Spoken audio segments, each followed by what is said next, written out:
Hey everyone, this is SilentNoisePlays and I'm Silent Noise, and today we are playing King's Quest VI, Heir today, gone tomorrow. I have played this game before and I should be able to get through it without a walkthrough. This is one of my favorite games from the King's Quest series. I think it's really good. It's got really awesome voice acting and visuals and it's just great. So we will watch the opening before we start the game. Long ago, in the castle of a kingdom called Daventry.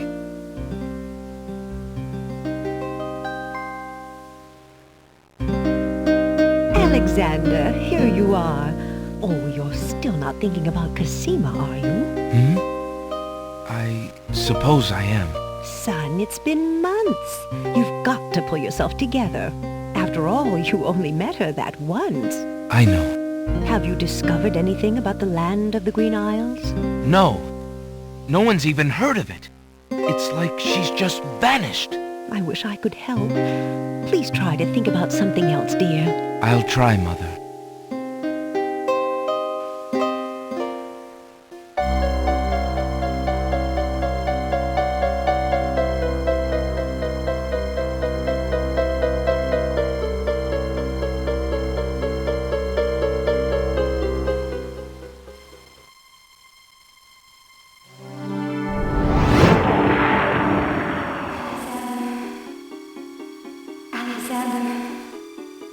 Alexander, I feel so alone. I don't know what to do. Alexander, I wish you were here. Alexander. Cosima! Wait! Mother! Mother, come quick! Alexander, what on earth? You're white as a ghost. Mother, I saw Cosima. She was in the mirror. In the mirror? The magic mirror? Yes! And it showed me how to find her. How? The stars! I saw the stars outside her window. I can navigate by the stars. Oh, Alexander, if you really go... It will be all right, Mother. I promise.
Prince Alexander sailed the known seas and beyond.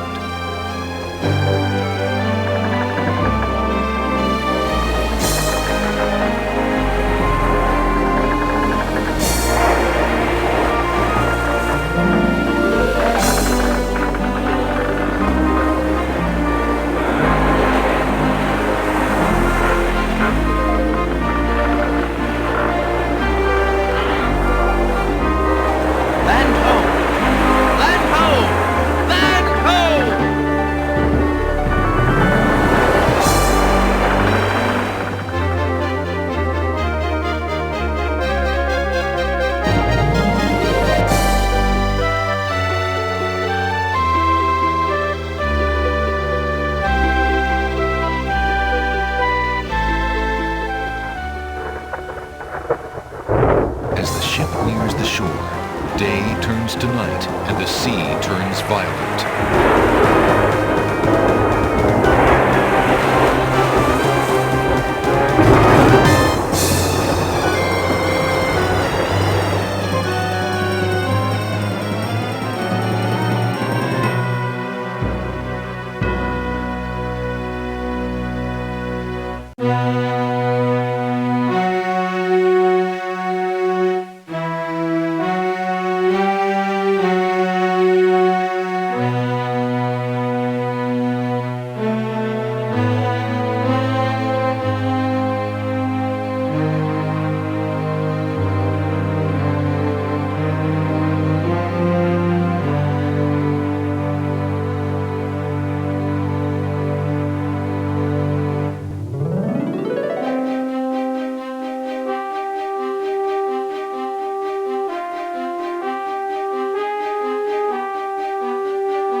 Alexander awakens to find himself on an unfamiliar beach.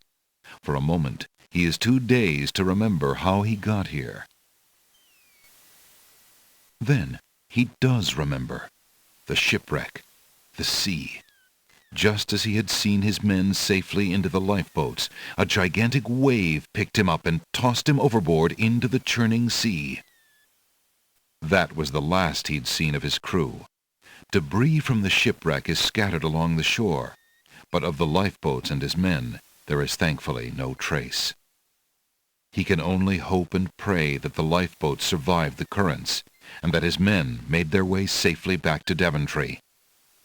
Okay, so this is our hero, Prince Alexander, and so yeah, we're trying to find Cosima, who we met at the end of King's Quest V, and so one of the things I'm going to do first is change this to both text and speech, because I want to be able to read what everybody's saying, and we will make a save for the beginning of the game, and let's look around, like at this shiny thing. Alexander's royal insignia ring lies abandoned on the sand. It must have slipped from his finger during the shipwreck. Fortunately, it was not lost in the sea. That is very impressive that it made it to the beach with you. Alexander picks up his royal insignia ring from the beach. And so there's a lot of descriptions for everything in this game, which is neat.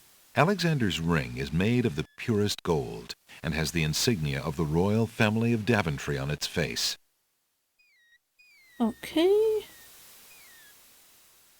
Rocks abound on this lush volcanic isle. A long plank lies on the beach. No doubt it once belonged to Alexander's ship. Let's pick up this plank, see what's underneath it. Alexander pushes the plank to one side. A box has been partially buried under sand. Okay, so that little sound effect means we got a point. Alexander's treasure box lies partially buried in the sand. It must have washed ashore with the other ship debris. So we will pick it up. And there's something right there. There's a copper coin in the treasure box. The coin bears the seal of Daventry and King Graham's noble face. We got our Graham coin. Alexander takes the coin and leaves the ruined box where it is. Yeah, I guess if it's got a hole in it, we don't really want it. Can I put the plank back over it? Oh Alexander my god, I moves can! the plank back to its original position. I didn't know I could do that. That's cool. I'm going to turn the speed up a little bit. Maybe try that. That's a bit better. Let's look around. The remains of Alexander's sailing ship lie dashed upon the distant shore. Alexander is standing on a beach littered with debris from his shipwreck. A path leads north into the lush green island. An occasional breeze rustles the nearby foliage. Okay. The ocean appears calm, but there's a dimpling pattern to the surface which indicates an undertow. Alright, so I'm gonna make another save. Undertow. So I played this game when I was a kid, and I had no idea what I was doing, but I was terrified because you can die so easily, like this. The ocean is not as calm as it appears. Underwater currents tug at Alexander's legs. It's like you're knee deep, thigh deep, I don't know. The underwater tow is amazingly strong here. It pulls ferociously at Alexander's legs. Before Alexander can retreat, the current grabs his legs. The shifting sand vanishes from beneath his feet. Against his best efforts, he is dragged out to sea. Oh no! The currents around the island pull Alexander under. As Alexander struggles to the surface for the third and last time, he finds himself wishing he'd paid more attention to the warning signs of an undertow. Oopsie. And, Tickets. Oh, oh, next. Nothing like getting swept off your feet. so we'll restore Undertow. But yeah, so it's really easy to die. It's kind of a miracle he washed up on the shore at all. And we're gonna go this way.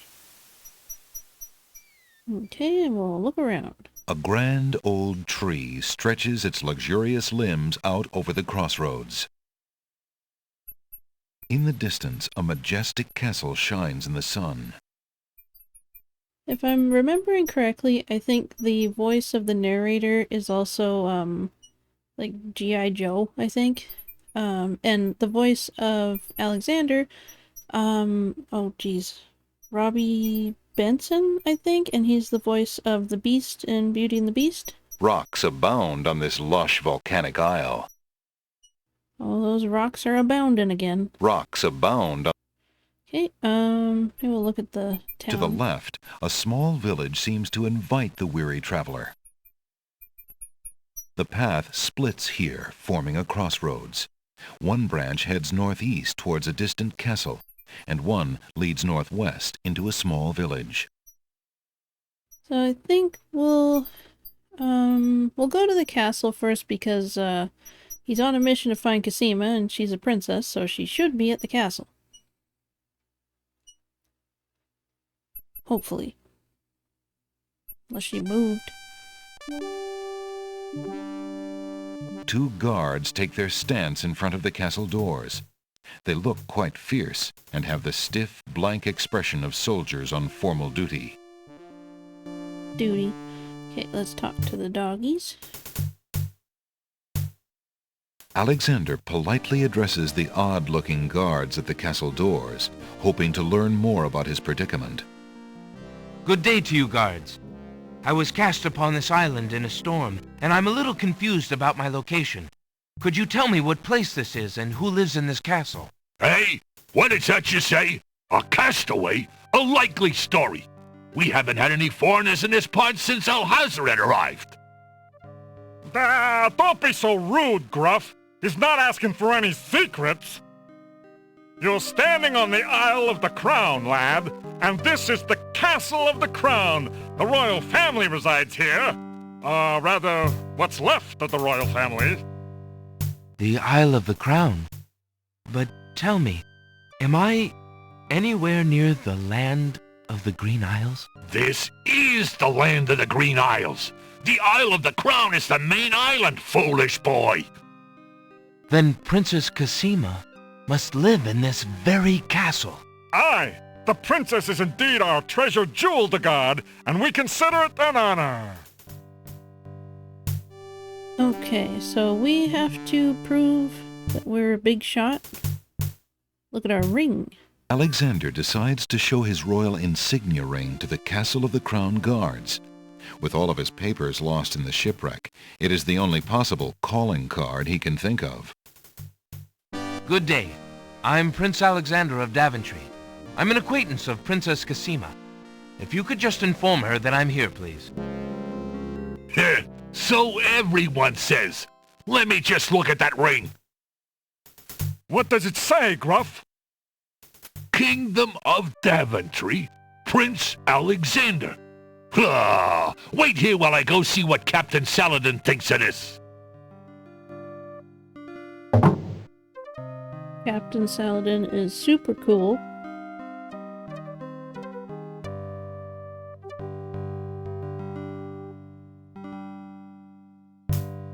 The guard returns a moment later with a majestic-looking creature.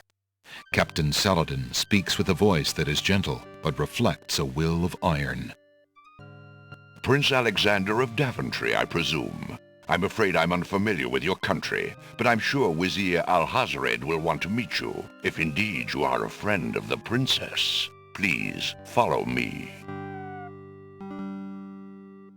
Okie dokie.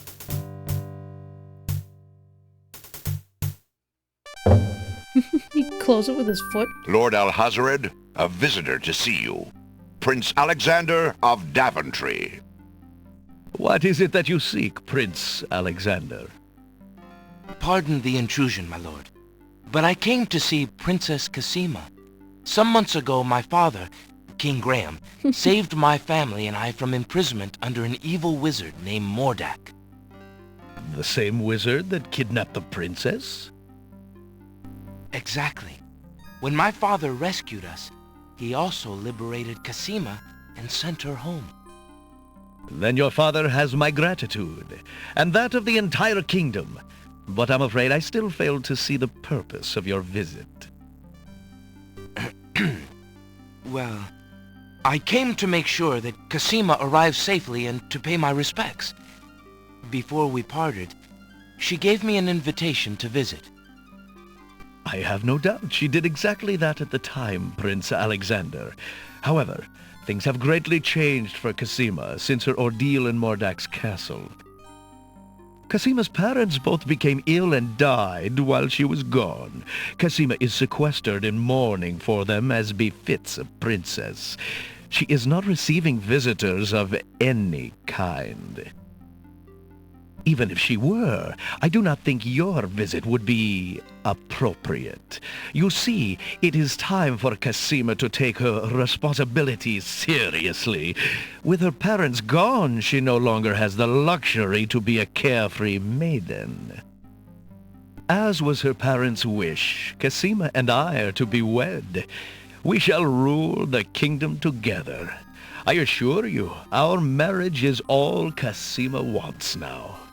As a prince and a gentleman, it would be best that you leave before there is any further embarrassment. I see. I suppose that I was mistaken. I thought for certain that Cassima... Well, I apologize. A young man sees what he wishes to see. I'm sorry you've wasted your time traveling to the land of the Green Isles. May your journey home be swift. Perhaps I will take the opportunity to look around your fair land while I'm here. I would advise against that. The kingdom is rather, shall we say, inhospitable these days. But it is your neck. You may risk it if you please. Captain Saladin will escort you from the castle. Good day. Huh. Well, it would be nice to actually hear from Cassima, considering she's the one who told us to come here. You have had your hearing with Vizier Al-Hazred. I trust you will respect his wishes and not return. I have been instructed not to let you into the castle again. Good day, my lord.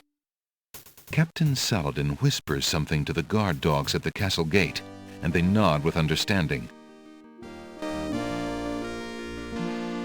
His little ears bouncing. Alexander has a feeling they won't be letting him into the castle again.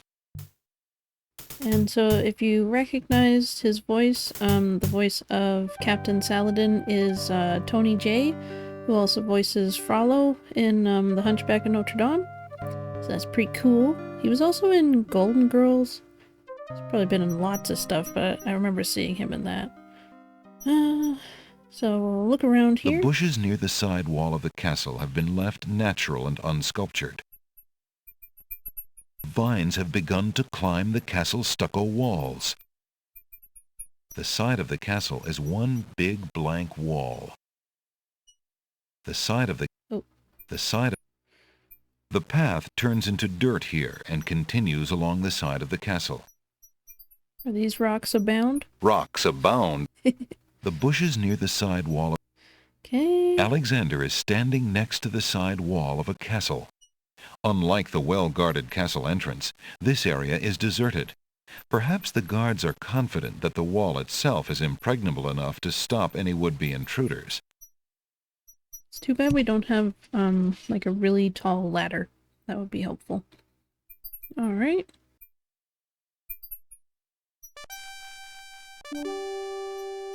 The two guard dogs look quite firm in their resolution not to let Alexander anywhere near the castle.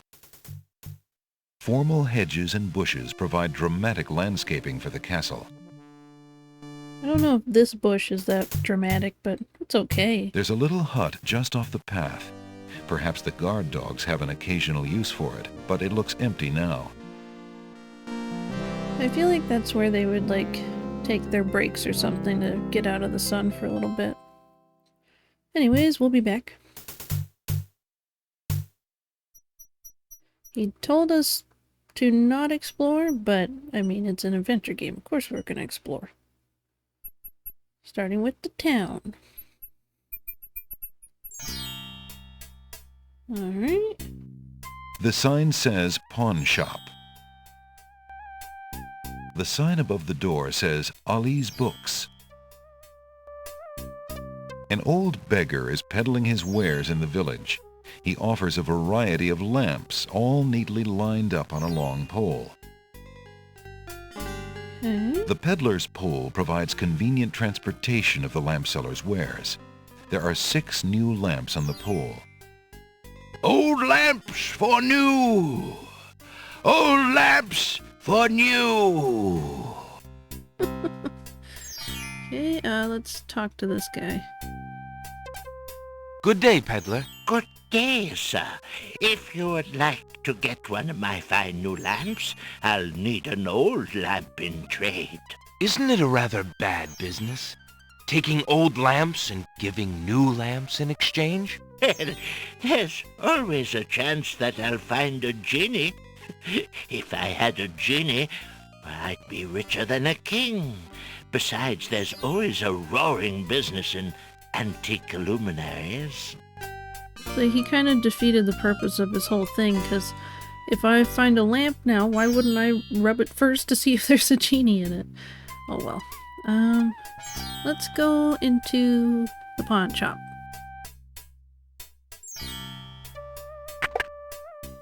Good day! Alright, Towering mightily over the other pawn shop curiosities, the stuffed bear makes an ostentatious display. so if you recognize this guy's voice, the pawn shop owner is voiced by Dave Benoit, and he's in a lot of different video games. I recognized him from The Curse of Monkey Island, and I think he also voices Lee in the Telltale Walking Dead games. So yeah, we're gonna talk to him, see what's going on. Good day, merchant. What can you tell me about the land of the Green Isles? I can tell you she is in a dark time. Without the ferry, communication between the islands has ground to a halt, and so nearly has my business. Why the long ages of peace have ended, and why the crown has not done something about it is beyond me. But then, I am a shopkeeper, not a politician, and can only hope for better days. Okay. Let's talk to him again. How bide you, good merchant? Quite well, though a purchase would not hurt me any. What do you have for sale? How bide you, good... Quite well. Oh, we'll look at the counter. The pawn shop's counter is made of a sturdy teak. The wood is well worn by eager hands and well oiled by the shop's faithful keeper. Can we look at the stuff? Alexander takes a closer look at the items on the counter. Alrighty. I see you have noticed my mechanical nightingale. She is made of plain tin, but she sings the sweetest song you can imagine, barely distinguishable from the real thing. The flute is only made of plain wood, but its notes are fine and true. Ah, yes, the painter's brush. It was well used by one of the island's best painters. There's a lot of creativity in that brush, and its bristles are still in good condition. This almost looks like it's just a light on the table and not an actual item, but it is. Have you an interest in tinder boxes? This one is only slightly battered. It holds a good supply of flint, a sturdy striking pad, and even a candle in case you find yourself with naught else to hold the flame. The pawn shop's counter displays items of interest. Okay, so I think first we'll get, I want to say the nightingale? I'm interested in that mechanical nightingale on the counter. What do you desire to give me in trade? The items on the front counter are all of equally slight value, worth only a copper or two. They are handy items nonetheless. Okay, and then he's also got a jar of mints here. An elegant little glass dish decorates the countertop. The dish is full of green mints offered for the enjoyment of the customer. Let's take one. Alexander takes a mint. Okay, so now we have a mint. The small green mint looks very tasty. Let's try and eat it.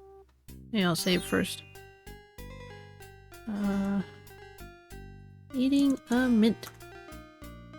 Okay. Alexander eats the mint. Not bad. A little stale, perhaps. You should probably put a lid on this container. Alexander takes a mint. Can I just take a whole bunch? Alexander already has a mint. He'd prefer to leave some for the other customers. Okay, so I think I can give him a coin to get something. I have this copper coin. Is it of any value to you at all? Most interesting.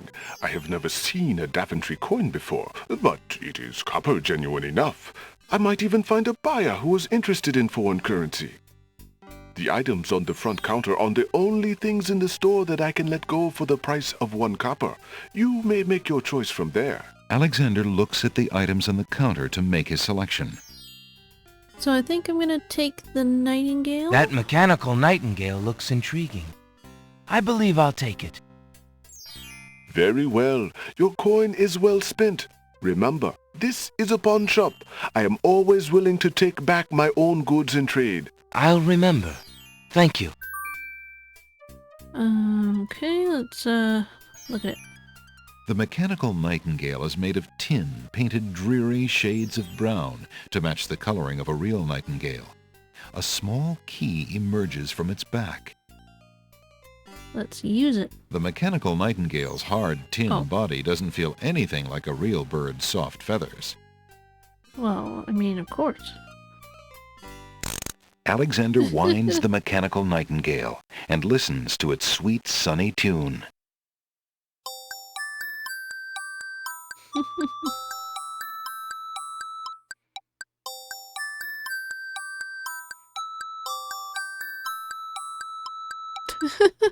Takes off his glasses. He's like, this guy coming in here and playing with stuff. Okay, let's look at... The back wall of the shop holds various odds and ends. For example, a hull hole detector for finding those hard-to-spot holes in small sailboats. I feel like that's a joke about King's Quest V, how there's a sailboat with a hole in it. A strange-looking winged device occupies one corner of the room. It is frail with disuse. Alexander finds it intriguing. Perhaps he thinks it was once used in a local sporting event, in which enthusiasts jumped from cliffs, glided on air currents, and then attempted to land, frequently crunching a bone or two in the process.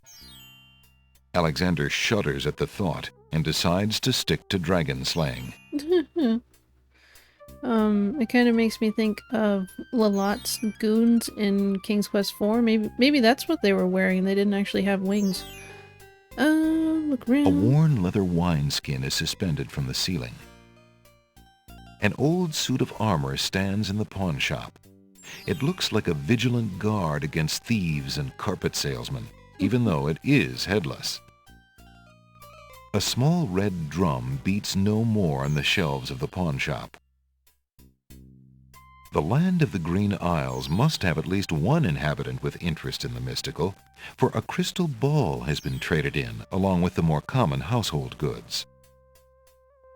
Do you think that they saw it in their future that they needed to pawn their crystal ball? A tall skeleton lends an air of mystery to the shop. I hope that's not real. Several half-burnt wax candles have been placed among the other pawn shop items. They probably light the shop at night. A helmet, probably belonging to the headless armor also in the shop, has found its way to a separate part of the counter. I mean, without somebody in the armor, the helmet would probably just fall off. Alright, let's head out.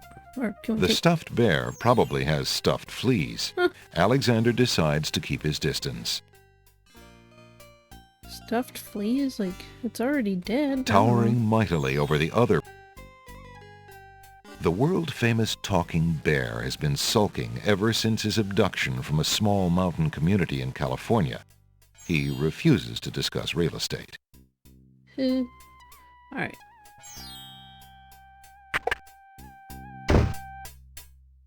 Let's go into the bookstore. Hello. I will be right up. Now, what can I do for you? Gonna look around. I love this perspective with the books. It's really cool. There's a small table near the door that bears a sign. The sign has undergone a number of changes. It once read 10 pence, but that was crossed out and replaced with 5 pence, then 1 pence, then free. The sign currently reads, "Take one, please." Only one book remains on the table.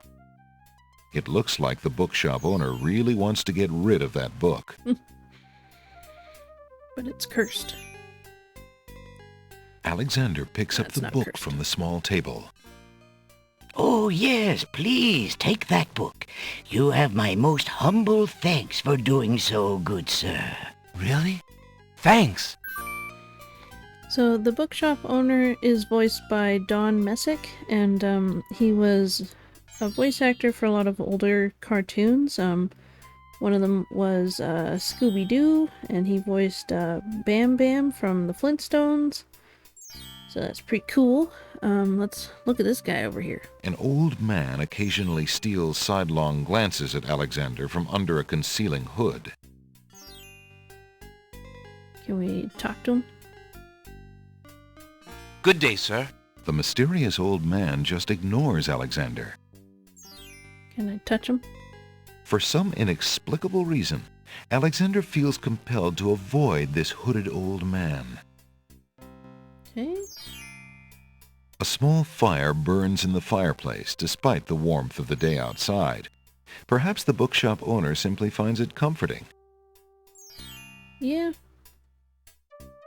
There's a book entitled The Changing Role of Court Entertainers Through the Ages on the small table in the reading area. It appears that some regular customer likes that book. These shelves hold a collection of oddly titled guidebooks. Alexander notices such books as How to Become King with Little or No Rupees Down, Finding the Right Girl with the Right Dowry, and Why Good Princesses Like Bad Wizards. Strange. Volumes of poetry are on display on this bookshelf. Poetry. Let me at it. Thinking of Cosima, Alexander decides to leaf through one of the volumes of love poetry. He reads, Thy hair, thy lips, thy beauteous face, and all thy studied female grace have won for thee anon a place within this broken breast. Not bad. And another. Upon the shore the lilies bend, untouched by worldly care, where shadow they her earthly bed, oh, that she were not there. Yikes. And another. What was it when I looked at you? What power has chained me through and through, and binds my heart with links so tight I cannot live without the sight of you? What nameless thing has captured me, and made me powerless to flee? What thing is it without a name that brings my mind e'er back the same to thee? The name of love cannot apply. Its commonness does not decry the haunted, hunted, painful cry that my heart makes for you, that e'er my soul eternal makes for you. A little close to home, that one. Alexander returns the love poem book to the shelf. I wonder if there's more... Oh, there's a page on the ground. A page has fallen from the poem book and now lies on the floor. I'm gonna steal it. Alexander picks up the fallen page. It's the love poem he particularly liked. It must have fallen out of the poetry book. I see that old volume has lost another page. You may keep it if you like, sir. I have glued the stubborn thing back in place 2 times already. I do rather like it. Thank you, merchant. Anyways, I was gonna say, I wonder if there could have been more context of, like, Alexander knowing Cosima at all, because, like, from our perspective, he just met her and then went home, and so he's, like, super obsessed. But anyways, let's talk to the bookshop guy. Good day, sir. I'm a stranger in this land. What can you tell me about the land of the Green Isles? That is quite a question, young man. Who are you, and what would you have me tell you? My name is Alexander. I know I am on the Isle of the Crown, but I'd like to know whatever you can tell me about this island, and if there are other islands nearby. You are indeed a stranger. Anxious is the man who knows not the customs of the land beneath his feet. This island is called the Isle of the Crown, because the royal family's castle is here. Besides the castle, we also have this village, and the docks over to the west. There are at least 3 other islands. The Isle of the Sacred Mountain, the Isle of the Beast, and the Isle of Wonder. At least 3? Does no one know for certain? This is no ordinary land, Alexander. The land of the Green Isles has always been a place of vague boundaries, as if islands come and go. Legend speaks of a 4th island, an isle shrouded in mists. I myself have never seen it. Then, too, the land of the Green Isles is said to exist on the boundaries of this world and the next. Even darker places are reputed to be closer here than anywhere else in the world. That's quite a claim. Claim, yes, but probably just local superstition. We who live here on the Isle of the Crown, at least, sleep well enough at night. Those first 3 islands you mentioned, how might I learn more about them? Ideally, a young man seeking such knowledge would travel to their shores and learn about them firsthand. Meeting the leaders of each place would be helpful, naturally. Unfortunately, the ferry no longer runs between the islands. There has been much political unrest, and it has been too dangerous to travel for years. Perhaps the ferryman can tell you more. He has little enough to do these days. And if you haven't been there already, you might seek an audience at the castle. Thank you kindly, merchant, for all your good advice. Ah, but advice is free, Alexander. Making use of it costs much more. So, the islands are kind of feuding right now, and there's no way to get around. An antique leather-bound book is displayed on a little stand on the counter. On the elaborate cover is the title, Ye Useful Book of Magic Spells. Alright. I doubt we can buy it. How much for that book on the counter, merchant? It is a fine book, is it not? I obtained it from the estate of the one and only magician this kingdom has ever had. Poofed himself into an aardvark in the end, or so I heard. I never found the spells all that useful myself, but then I lead a boring life. I tell you what, if you can find another rare book, something a bit more marketable, I might be willing to exchange the spell book for it.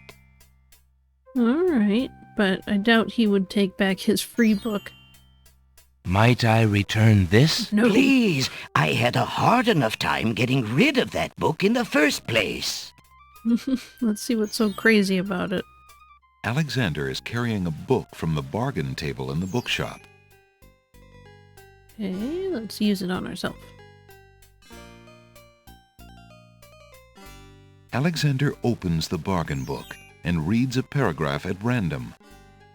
2 dulcimers raised to the degree of 40 half-dulcimers, divided into equal parts by the third of a cackle of grouse geese, put over the result of 10 fine mackles, albeit small fine mackles, stretched over the total of 53 1/8 bottles of wild beast lard. Phew,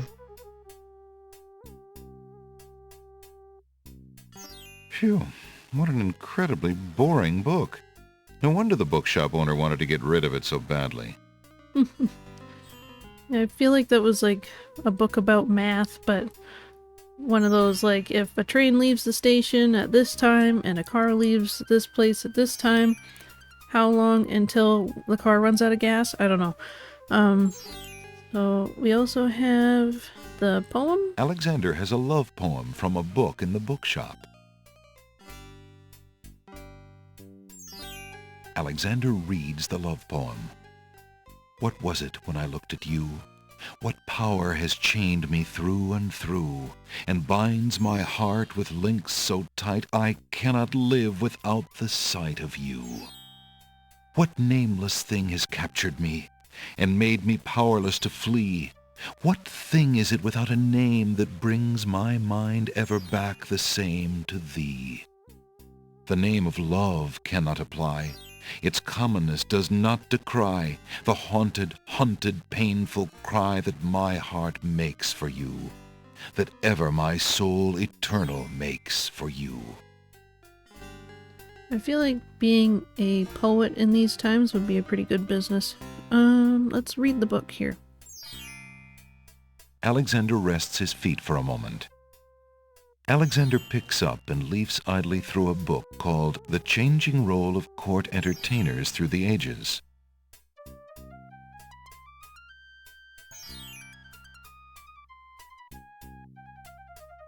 Am I supposed to click?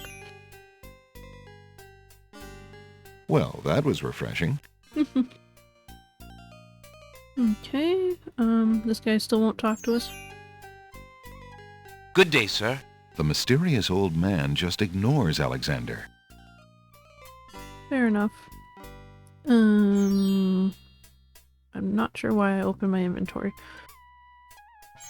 A collection of children's books fill those shelves. Let's read one.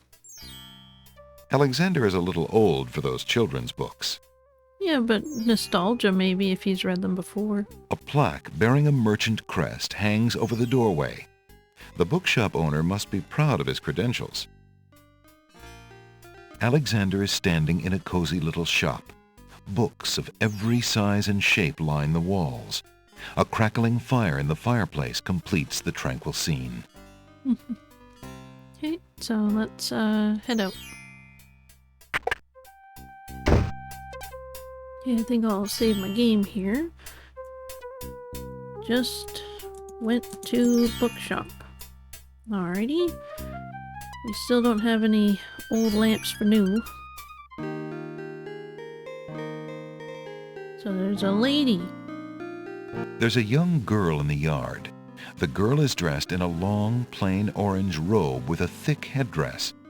From the appearance of her clothes, and from a skittish, fearful look about her, Alexander gets the strong impression that she is a servant, or even worse, a slave. The serving girl appears to be stealing a quiet moment tending the rose bushes. The girl is too far away to hold a conversation with Alexander. Let's go in. Alexander doesn't want to intrude on private property unless he's been invited. Then it's okay to intrude. You lazy thing! Get back to work and stay away from those roses! I've told you 1,000,000 times, those flowers are too sweet for the likes of you! You've still got to do the breakfast dishes, make lunch, and clean the stables yet this morning! And get your veil back on! No one wants to look at your face! Yes, stepmother. Stepmother. Well, how about that? Also, the stepmother, I believe, is voiced by Roberta Williams, so that's kind of neat. Uh-oh. Hey, stranger, come join me. The water is wonderful, and I can show you the way to the next island. So, this kid is a really good swimmer. And he's got a little twinkling eye, which is suspicious. Come on, jump in. A little water won't hurt you. A young boy is happily swimming in the sea off the docks. Let's talk to him. Good day. I'm Alexander. What are you doing in the sea? What does it look like I'm doing? I'm swimming. I mean, come join me. The water's wonderful. I can show you the way to the next island. Alright, let's jump in. What are you waiting for? I said I'd show you how to get to the next island, didn't I? Yeah, hang on, I'm trying. Considering the poor condition of the shore, it looks like the easiest way to get into the water is just to jump off the pier. Oh. The powerful currents grab Alexander. Struggle as he might, he feels himself being pulled out to sea. It skipped over the guy's dialogue. Not a very good swimmer, are you? Help me! Sorry, I think not.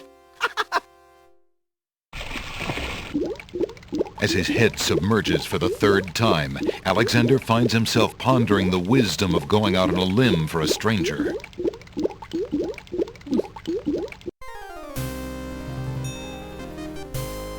Tickets. Oh.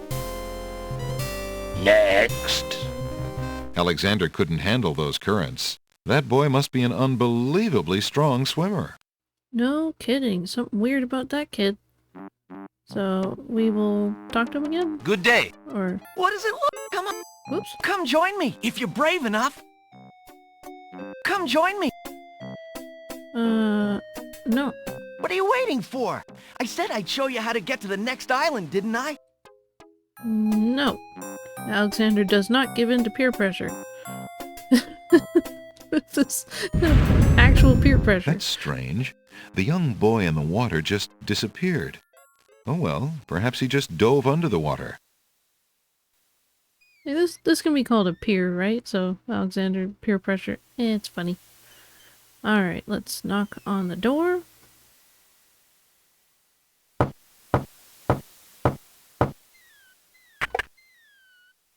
Yeah, what do you want? This guy has the longest neck in the world. Excuse me. My name is Alexander. The owner of the bookshop in the village told me you might be able to help me. I hear you used to run this ferry for the islands. I'd like to talk to you if you have a moment. You say old Allie sent you? I can't see why. The ferry's not running, you know. I understand. I'd just like to talk to you about the islands if you don't mind. Well, I guess it'd be all right if Allie sent you. Well, don't just stand there. Come on inside. What is it you wanted to talk about, young man? Stuff and things. I'm a visitor to these islands. I'd like to learn what I can about the area. So you said outside. What is it you want to know? Well, for one thing, why has the island's only ferry been dry docked? Huh.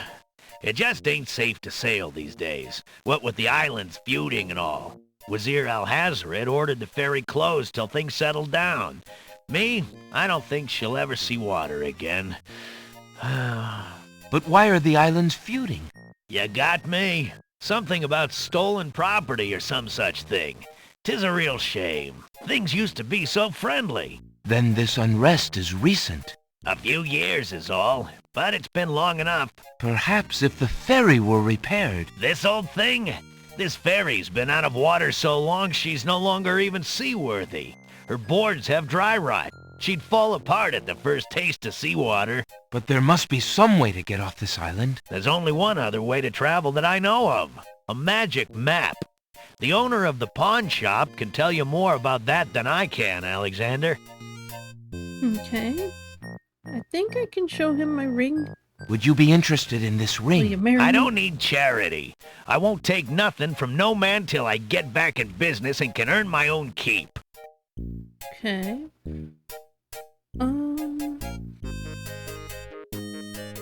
Tell me more about the ferry. I remember when I used to ferry Queen Ilaria and Princess Cassima themselves.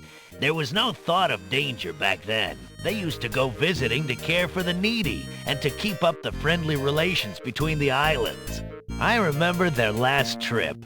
Things had started getting nasty by then, and when they came back aboard, I gathered that the Queen and the Princess had been received a bit coldly. Princess Cassima was such a pretty thing, and she was terribly upset. But who could be spreading these lies, she asked the Queen, but the Queen had no answer. What do you do now that the ferry no longer operates? Me? I'm out of a job. The job my ancestors have held for generations. I'm the only one trained to avoid the reef and the rocks. But that knowledge does me no good now. Is there no other boat on the island? One that might be more seaworthy? Boats don't last long on these shoals, as you may have found out if you got here by ship. You can be quite sure that this old ferry is, or was, the only craft on the island. Now there's also an item here. There's a rabbit's foot on the table. It seems the ferryman is counting on a little luck. I'm gonna try and steal it. There's nothing of interest. Nope. I see you have a rabbit's foot.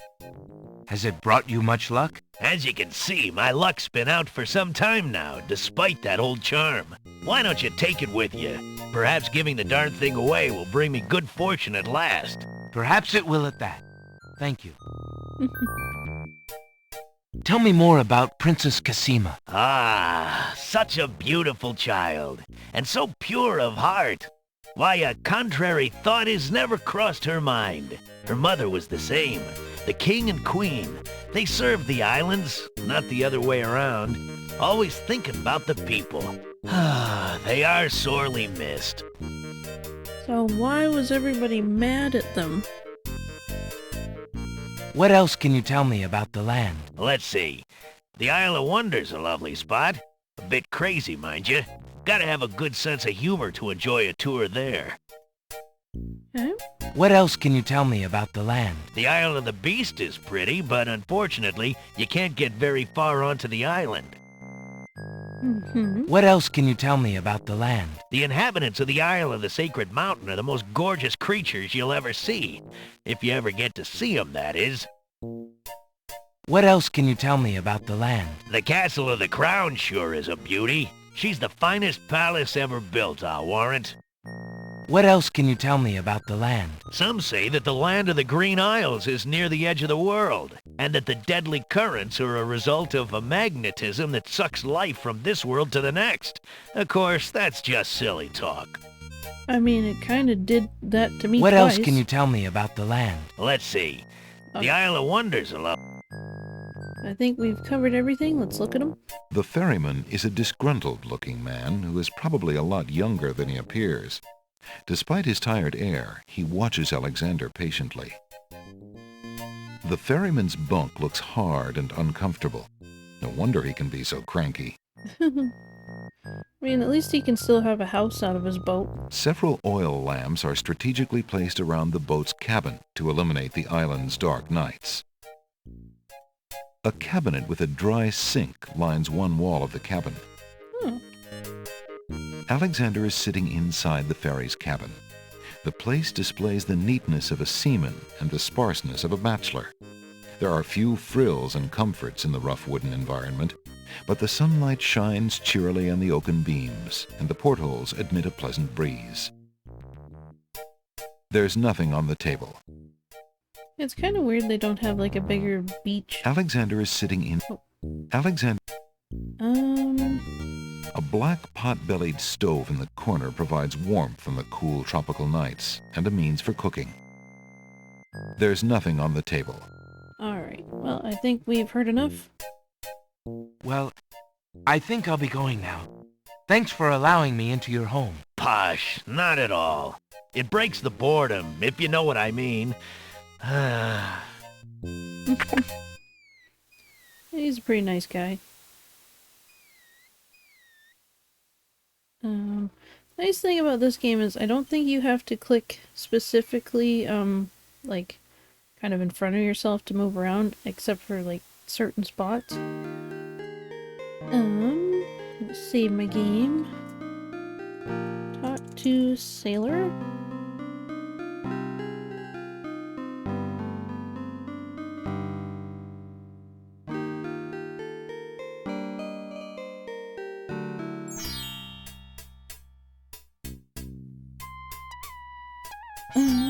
Let's look at this. A large round pot is one of the pottery pieces on display outside the shops. Let's open the door. We gotta ask about the magic map. Good day. This guy again. Oh.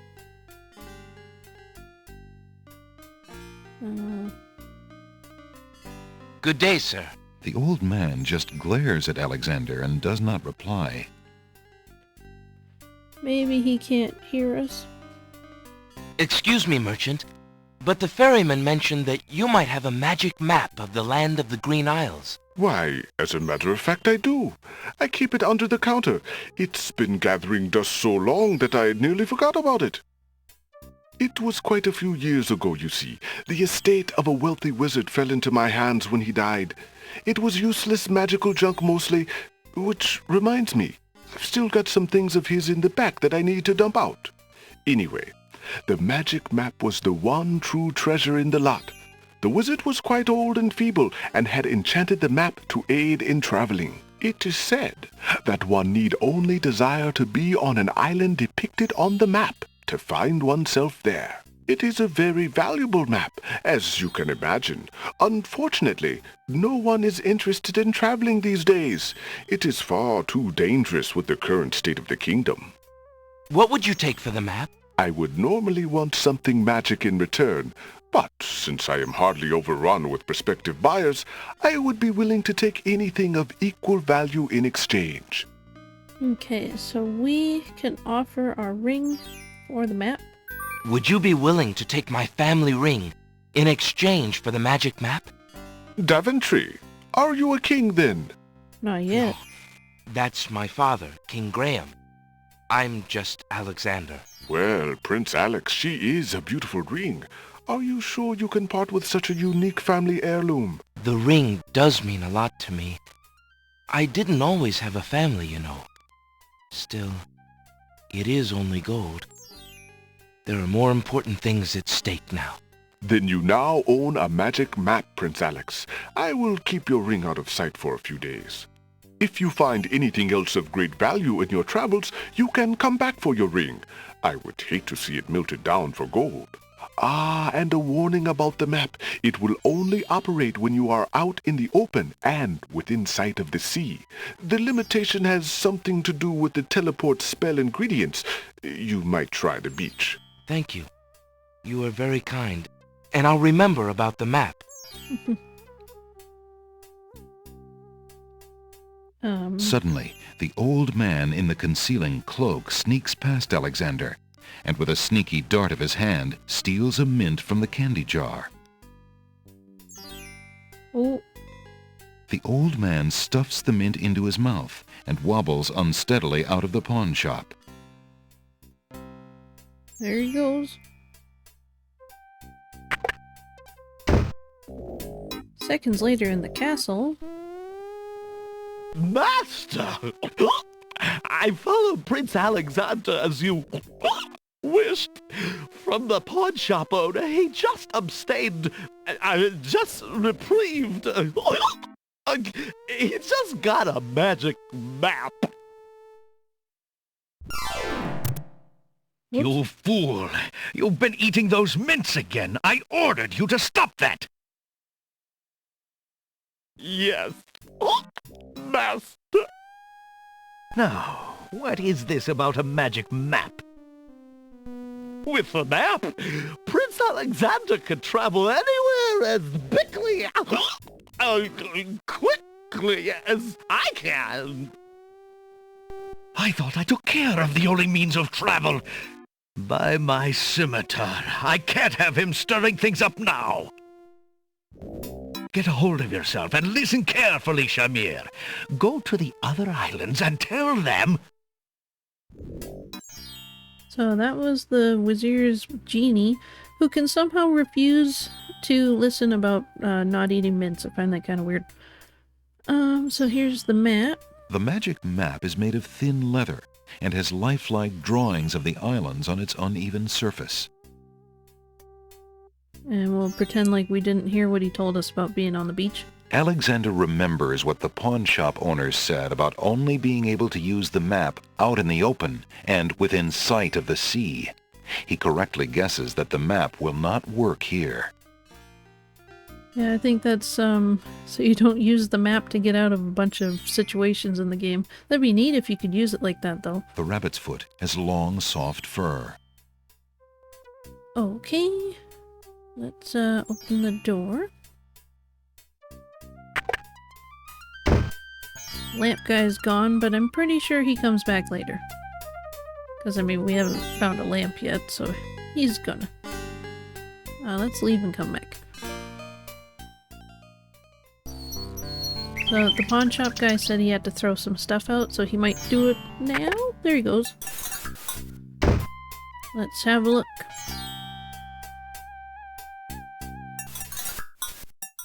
Alexander sorts through the odds and ends that the pawn shop owner dumped into the pot.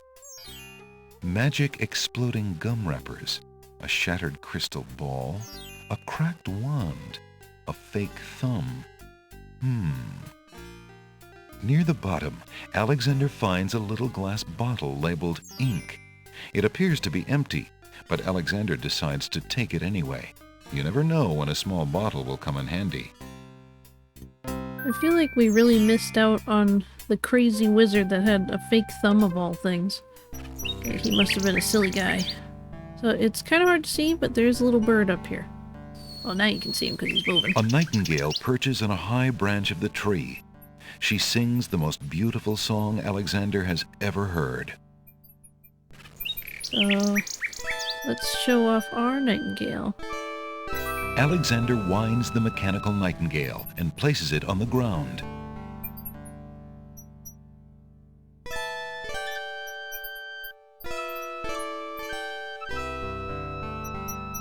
Any day. I just clicked.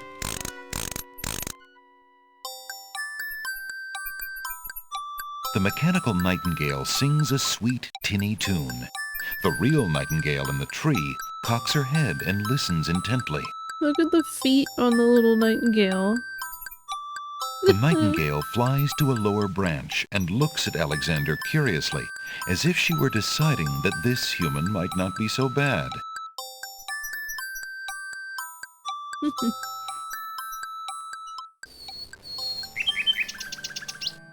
The nightingale sings her crystalline song in the boughs of the old tree. The nightingale looks at Alexander curiously, as though waiting for something. So, we talk to the bird? Hello, little nightingale. Of what do you sing? The nightingale only looks at Alexander curiously and continues to sing. It's too bad that Alexander doesn't have the dough from King's Quest III, or he'd be able to talk to the bird. King Graham can probably talk to the bird. Alrighty. So let's save here before we use our map. And let's bring out the map. Alexander pulls out his magic map.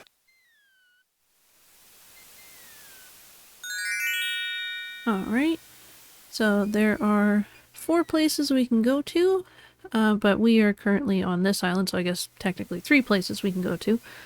And I think the first one we'll go to is the Isle of the Sacred Mountain. Alexander feels a strange pulling sensation.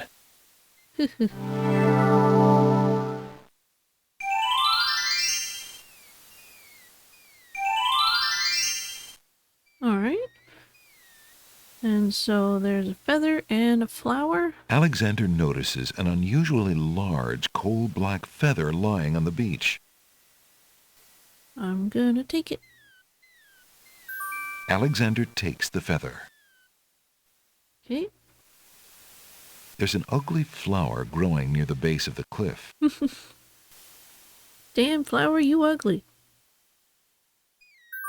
Alexander picks the flower and is startled by its hideously strong skunk-like odor. For a moment he can smell nothing else. If you pick up a stinky flower and put it in your pocket, now you have a stinky pocket. Like, I think the smell's not gonna go away. Colors of flame burst from the center of the incredibly stinky flower and drip onto its petals. The flower's appearance is as flamboyant as its smell. Alexander is carrying an unusually large black feather. Alright, and we're going to look at this but not touch There it. appears to be something etched into the face of the cliff.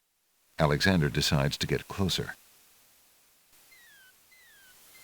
Ignorance kills, wisdom elevates. So this entire cliff is like copyright protection stuff, so we'll have to use the manual. But I don't think we need to go up there right now. The rock has been etched by some unknown hand. One may need to read about the Logic Cliffs in the guidebook to the Land of the Green Isles in order to understand this mystical inscription. So it's nice that the game gives you a hint, though. So let's whip out our map again. Alexander pulls out his magic map. And then I think we want to go... I think we're ready to go to the Isle of Wonder. Alexander feels a strange pulling sensation.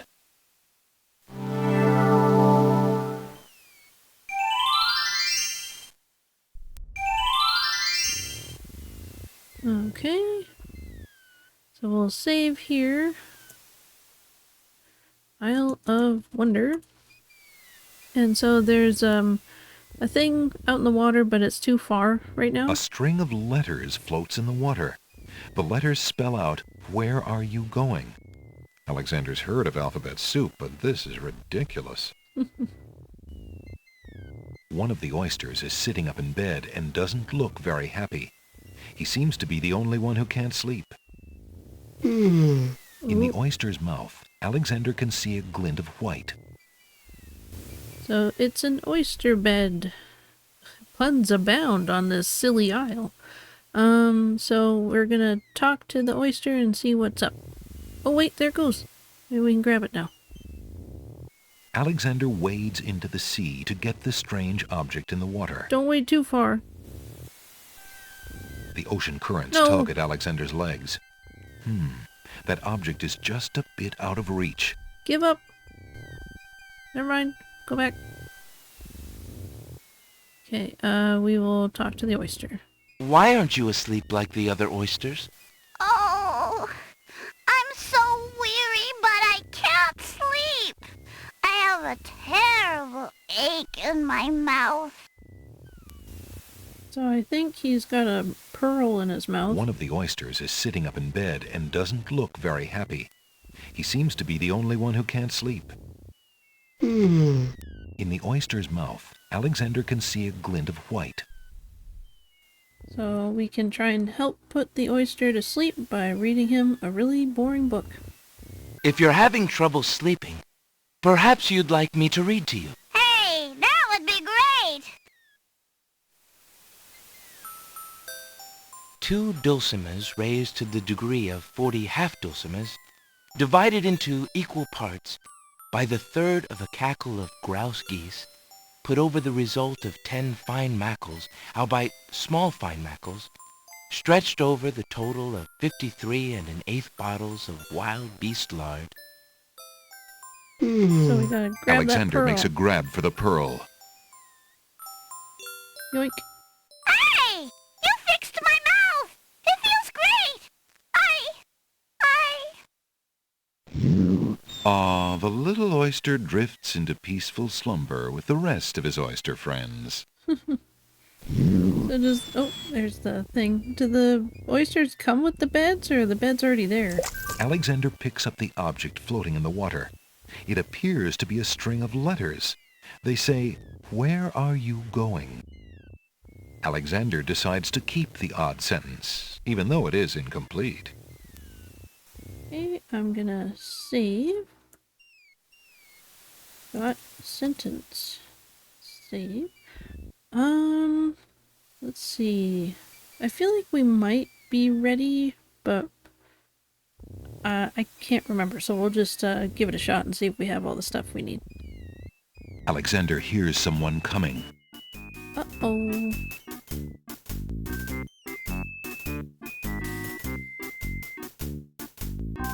5 fierce guards of the isle we be. Watch for a foreign man, said he, with ears and nose, tongue, hands, and eyes. Its nature cannot be disguised. If man it be, then man it dies.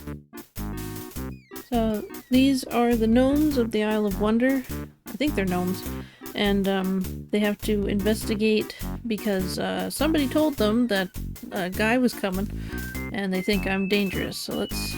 I'll show the death first and then we'll do it the right way. Old Tom Troll, smell your smell. Do that which you do so well. Let's just look at him. A gnome with a huge nose stands before Alexander. 4 gnomes stand waiting in line. Alexander holds the item out for the gnome with the stupendous nose. My nose cannot be tricked that way. The smell of man still rules the day. A man, so say our nose, into the waiting sea he goes. Hey, Alexander, you could outrun these guys. Whee! Oh no. The gnomes toss Alexander too far out into the sea for him to get his footing. The currents drag him under.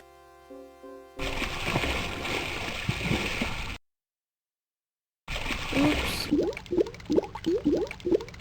These guys are jerks.